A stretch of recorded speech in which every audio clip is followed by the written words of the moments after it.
Architects can play a role in everything from sustainability to historic preservation. I'm Jill Horner. This is Comcast Newsmakers. With me this hour is DeYoung. He's a board member for the American Institute of Architects of Pennsylvania. Thanks so much for being with us. Glad to be here. You work here in Pennsylvania. You are also a liaison to the National American Institute of Architects. But what is the role of an architect?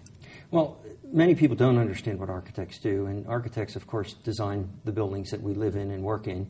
We also design the communities that those buildings are in, and it's that whole organization of buildings and community that we're responsible for designing. And what's the role of the organization in helping people to understand the role of architects? Well, that is an important role because many people don't know what we do. So part of the role of the AIA is to educate the public on what architects do and how we can improve the built environment. The other important part is that we maintain the highest ethical and professional standards for our members and have education for our members. Now, let's talk a little bit about the role that architects can play in building an individual building and in community building as well. There's an environmental component, but first of all, let's talk about the idea of sustainability and what that means in terms of architecture. Sure. As many of us know, buildings contribute to the largest energy use in the country, more than automobiles do, in fact. So it's very important that we design buildings that are energy efficient and that consume resources responsibly. Another issue is how we reuse buildings and the resources that we use to build buildings. So are they renewable? Can we reuse the buildings that we have? Sustainable buildings go beyond just energy and energy use, though, to environmental air quality, use of daylight, natural ventilation, all the kinds of things that create a more sustainable environment for us to live in. And then the spatial quality, is it the kind of space that people enjoy being in and using? How has technology changed over the decades in order to help you make buildings, create buildings, design buildings that are more sustainable, that are more environmentally friendly? A number of things have changed. The advance of computers in our practice. Today, when I started in the business, we all drew things by hand with pencils and triangles, and today everything is generated on the computer, and we develop very advanced models. So now we can test a building for its energy efficiency and look at, for instance, how natural ventilation might work in a building, how much daylight there is in a building, what kind of energy use there is. So we can model the building before we ever build it and create a more efficient building that way.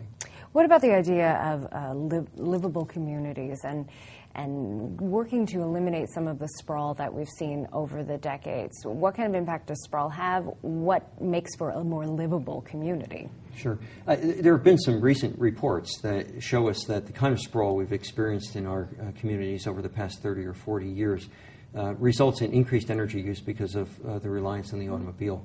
But the interesting one is it actually has increased the overweight problem, the obesity problem that we have in this country, and the lack of exercise that people have. So it's all of those things together. And what we look at when we design a livable community, it's really the kind of community that you want to live in that has mixed use, where you can work and live and play, where you have multimodal transportation, so you have opportunities on how you travel to different places, that have green spaces and exercise areas. All of those things together create a more livable community, a more sustainable community in the long run, both economically and environmentally. We talked about the idea of building reuse or repurposing a building, but what about historic preservation? How much of a role does that play in what architects do, and how important is it to have an architect who really is familiar with historic preservation? Sure. Well, there's several questions there. It plays a huge role. One of the things that people may not realize is we're blessed with probably the largest stock of historic buildings in Pennsylvania of any state in the nation. And that's a wonderful opportunity for us. One of the things we can do is when you take an old building and repurpose it and use it, you've done something very sustainable because you haven't torn down resources, you haven't spent new resources to build a new building. I think a great example is my own office is in Pittsburgh on the North Shore. It's a 100-year-old warehouse building that originally was a timber mill where they sawed the lumber for the houses on the North Shore, then turned into a glass fabrication warehouse. And about 30 years ago, we took it over and renovated it into offices for ourselves and medical offices. Thanks so much. We've been talking with DeYoung. I'm Jill Horner.